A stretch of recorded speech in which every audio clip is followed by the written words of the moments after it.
সুপ্রিয় শিক্ষার্থী বন্ধুরা, আসসালামু আলাইকুম। আশা করি সবাই ভালো আছেন এবং সুস্থ আছেন। আপনাদের আজ তথ্য ক্লাসে সবাইকে আন্তরিক স্বাগতম। আমরা তথ্য ক্লাস শুরু করছি। আমরা প্রথমে আলোচনা করব রাফায়েলের শিল্প জীবন নিয়ে। যারা 18তম শিক্ষক নিবন্ধন দিবেন, আজ আমি প্রশ্ন বলে দেব। সেই প্রশ্নগুলো শুধু লিখে রাখবেন, আর অতিরিক্ত প্রশ্ন আপনার লিখতে হবে না।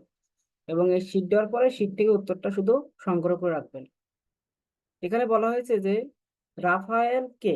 এই প্রশ্নটা 18তম শিক্ষক নিবন্ধন যারা দিবেন, আপনার ভাই ভাই অংশগ্রহণ করবেন, আপনারা একটু নোট করে রাখবেন যে রাফায়েল কে এবং তার কয়েকটি শিল্পকর্মের নাম বলো।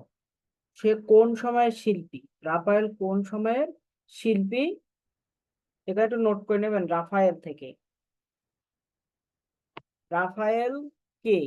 রাফায়েল কোন সময়ের শিল্পী এবং রাফায়েলের উল্লেখযোগ্য কয়েকটা শিল্পকর্মের নাম। অর্থাৎ 3টা প্রশ্ন হলে এখান থেকে আপনার কার্যক্রম শেষ হয়ে যাচ্ছে। আপনি গল্পটা রিডিং করে রাখবেন, কিন্তু এই প্রশ্ন 3টা কভার করা লাগবে। রাফায়েল রেনেসাঁ যুগের স্বর্ণযুগ, অর্থাৎ রেনেসাঁ স্বর্ণযুগ, হাই রেনেসাঁ অন্যতম সেরা শিল্পী। অনেকেই তাকে সে সময়ের সবচাইতে প্রতিনিধিত্বশীল শিল্পী বলে অভিহিত করেছেন, যদিও মাইকেল অ্যাঞ্জেলো ও তার নাম প্রায়শই একসঙ্গে উচ্চারিত হয়।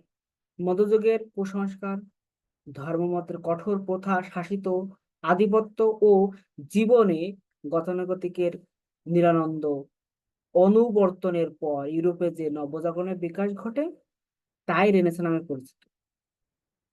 রাফায়েলের শিল্পবোধ, নন্দনতাত্ত্বিক অনুভূতি, সৌন্দর্য চেতনা ও চিত্রাঙ্কন শৈলী মাইকেল অ্যাঞ্জেলোর দ্বারা যথেষ্ট প্রভাবিত হলেও তিনি নিজস্ব একটা শৈলী গড়ে তুলেছিলেন, যা তিনি সবচাইতে ভালোভাবে কাজে লাগাতে পারবেন তাকেই তিনি আশ্বস্ত করে একান্ত নিজের করে নিয়েছিলেন, এবং সেকালের ধ্রুপদী প্রবণতার মধ্য দিয়ে তা পুনরায় জীবিত হয়েছিল। রেনেসাঁ শব্দের অর্থ হলো নবজাগরণ বা পুনর্জন্ম। এই প্রশ্নটা একটু জেনে রাখবেন। রেনেসাঁ শব্দের অর্থ নবজাগরণ বা পুনর্জন্ম। এরপর আপনার এই রাফায়েলের পরিচিতি এখানে দেওয়া আছে। তার পুরো নাম রাফাল্লো সানজিও দারবেনিও। জন্মগ্রহণ করে 1483 সালে, মৃত্যুবরণ করে 1520 সালে। তিনি মূলত ইতালিয়ান শিল্পী।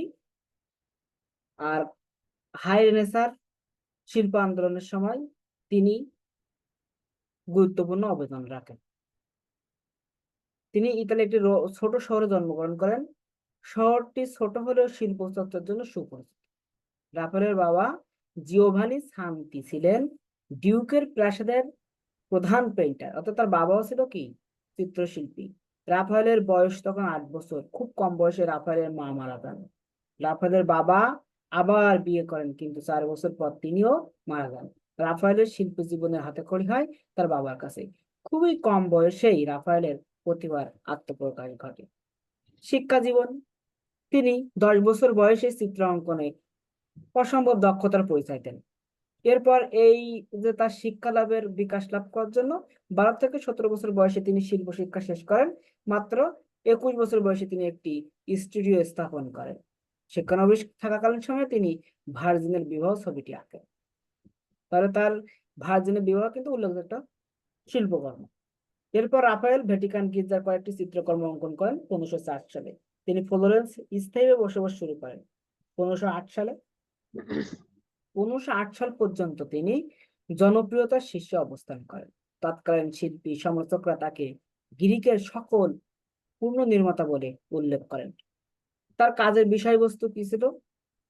যীশু খ্রিস্টের জীবন তার চিত্রে বারবার ফিরে এসেছে। অর্থাৎ রেনেসাঁ সময়ের উল্লেখযোগ্য চরিত্র এবং সে সময়ের কাহিনীগুলো তিনি ফুটিয়ে তুলেছেন। এছাড়া তিনি যিশু, মা মেরি, ম্যাডোনা এইসবের বিষয়বস্তুগুলো ফুটিয়ে তুলতে চেষ্টা করেছেন। চিত্রকর্মের বৈশিষ্ট্যগুলো কি আছে? যারা আপনারা 19তম নিবন্ধন দিবেন তাদের কিন্তু সম্পূর্ণ প্রশ্নটা লাগবে। যেভাবে আছে এইভাবে একদম সরাসরি মুখস্থ করে ফেলবেন। রাফায়েলের চিত্রে আলো আধারিত সূক্ষ্ম রেখার ব্যবহার একটি বিশেষ পদ্ধতি, যা তার কাজের একটি বৈশিষ্ট্য। তার চিত্রে কোনো ভয়, উত্তেজনা, যুদ্ধ, রণক্ষেত্রের দৃশ্য স্থান পায়নি। অর্থাৎ তার সবসময় মা, শিশু, একদম স্বাভাবিক যে জীবনযাপন, সেটা তার চিত্রে প্রকাশ পেয়েছে। তার উল্লেখযোগ্য চিত্রকর্মগুলো হলো early workers, Florentine works period, মানে তার ওই যে শিল্পকর্মের যে সময়গুলো ভাগ করা হয়েছে। তারপর রুরাল পিরিয়ড, আর্লি ওয়ার্কার্স এ কি আছে, থ্রি গ্রেসেস, তারপরে annunciation, Madonna child with book, the marriage of the Virgin, the adoration of the Magi. শুধু নামগুলো মনে রাখবেন, আর আপনারা 5টা শিল্পকর্মের বর্ণনা দিলে হবে। এই যে বৈশিষ্ট্য দেওয়ার পরে যে কোনো 5টা শিল্পকর্মের বর্ণনা দিবেন। মাতা মেরি ও যিশু, একটা বর্ণনা দিলেন। তারপরে আপনার এখান থেকে ম্যাডোনা অফ দ্য গোল্ড ফিন্স, এখানে একটা বর্ণনা দিলেন। ম্যাডোনা অফ দ্য পিঙ্কস, এর একটা বর্ণনা দিলেন। তারপরে রোমান পিরিয়ড, এত পিরিয়ড উল্লেখ করার দরকার নেই, জাস্ট শুধু বৈশিষ্ট্য লেখার পরে 5টা শিল্পকর্মের বর্ণনা দিবেন, তাহলে হয়ে যাবে। School of Athens, the triumph of Galatea, 5টা দিলেই হবে। আমি বেশি করে দিয়ে রাখছি, আপনারা একটু জানার জন্য একটু জেনে রাখেন। আর যারা আপনারা 18তম ভাইবা দিবেন, আপনারা রাফায়েল কোন সময়ের শিল্পী, কি জন্য বিখ্যাত, একটা শিল্পী যখন আপনার যে কোনো শিল্প আপনি যখন পড়বেন, তখন সে আসলে কে, চিত্রশিল্পী, ভাস্কর, নাকি আপনার স্থাপত্য শিল্পী।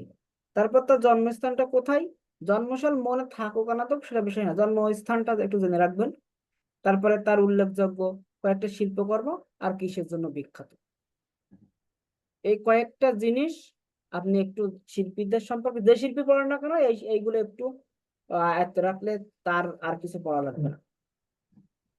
এরপর আমরা আলোচনা করবো মাইকেল অ্যাঞ্জেলো।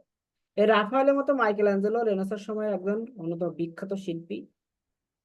মাইকেল অ্যাঞ্জেলো 1475 সালে 6 মাস ইতালির ক্যাপ্রিসির আরজ্জতে জন্মগ্রহণ করেন এবং 1564 সালে 8ই ফেব্রুয়ারি মৃত্যুবরণ করেন।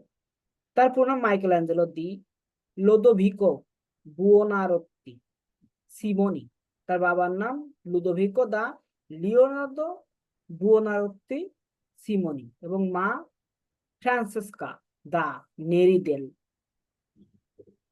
মিনিয়াতো দা সিয়েনা। এই আপনার এত নাম মনে রাখার দরকার নেই, শুধু মাইকেল অ্যাঞ্জেলোর জন্মস্থান কোথায় এটাই আপনি দিবেন, জন্মসাল এবং মৃত্যুসালটা দেওয়ার চেষ্টা করবেন, আর না দেওয়ার দরকার নেই। যদি মাইকেল অ্যাঞ্জেলো বলে শিল্প জীবন সম্পর্কে আলোচনা করো, তখন ওই ওর যে উল্লেখযোগ্য যে শিল্পকর্মগুলো, এগুলো একটু তুলে ধরলেন। আর যদি বলে জীবন ও শিল্পকর্ম আলোচনা করো, মাইকেল অ্যাঞ্জেলোর জীবন ও শিল্পকর্ম, তখন এই জন্মসালটা এবং আপনার মৃত্যুসাল এবং কোথায় জন্মগ্রহণ করেছেন এটা দিতে হবে, এবং শিক্ষা জীবনটা অল্প করে দিলেন। তারপর উল্লেখযোগ্য কিছু শিল্পকর্ম, তাহলে এখানে 5টা শিল্পকর্ম দিবেন। Pieta, the creation of Adam, the last judgment, David, Saint Peter's Basilica. এই যে ডেভিডটা একটু মন কান দিয়ে একটু পড়ে রাখবেন। ডেভিড ভাস্কর্যটা মাইকেল অ্যাঞ্জেলো খুব গুরুত্বপূর্ণ একটা ভাস্কর্য।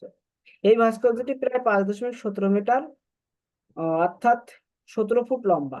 এটি আসলে একটি মার্বেল পাথর তৈরি পুরুষ নগ্ন মূর্তি, আর মূর্তিটি প্রতিনিধিত্ব করছে বাইবেলের নায়ক ডেভিডকে। তার তৈরি ডেভিডের এই মূর্তিটি অন্য সবার মতো ছিল না, যেখানে বেশিরভাগ শিল্পী এবং ভাস্কর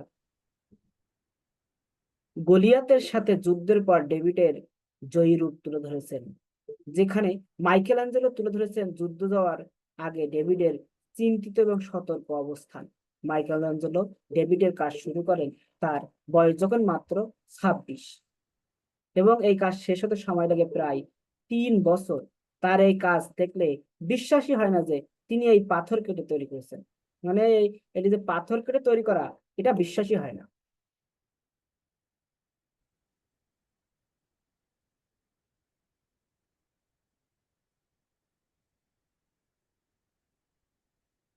এইটা আপনি একটু সুন্দর করে পড়ে রাখবেন, শুধু এই ডেভিডটা। এরপর আমরা যেটা আলোচনা করব, গুহা চিত্র। 1 মিনিট, নেট যাচ্ছে আসছে কেন?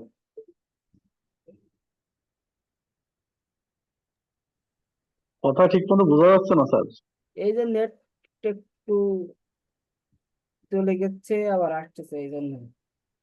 এবার ঠিক আছে।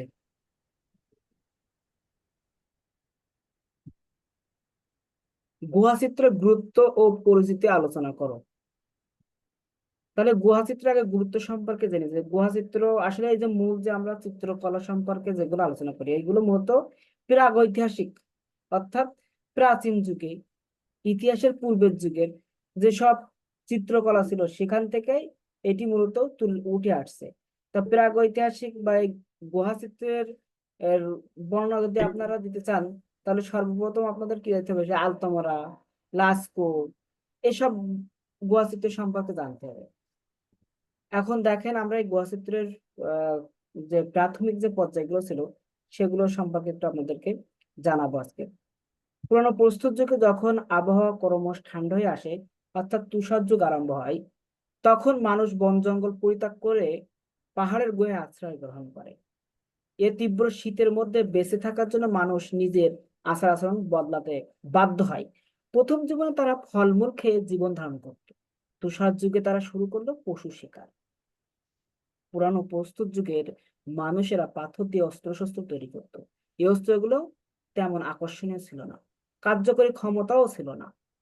কিন্তু শিকারী জীবন শুরু হওয়ার পর তারা নতুন নতুন হাতিয়ার এবং প্রয়োজনীয় অন্যান্য বস্তু নির্মাণ করতে থাকে।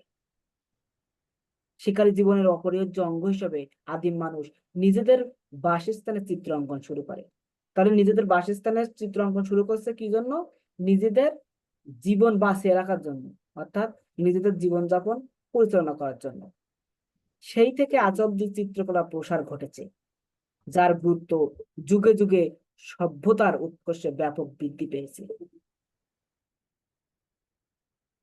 এই প্রাগৈতিহাসিক গুহাচিত্রের বিষয়বস্তুগুলো কি ছিল? তাহলে গুহাচিত্র কেন মানুষ আঁকছিল প্রাচীনকালে?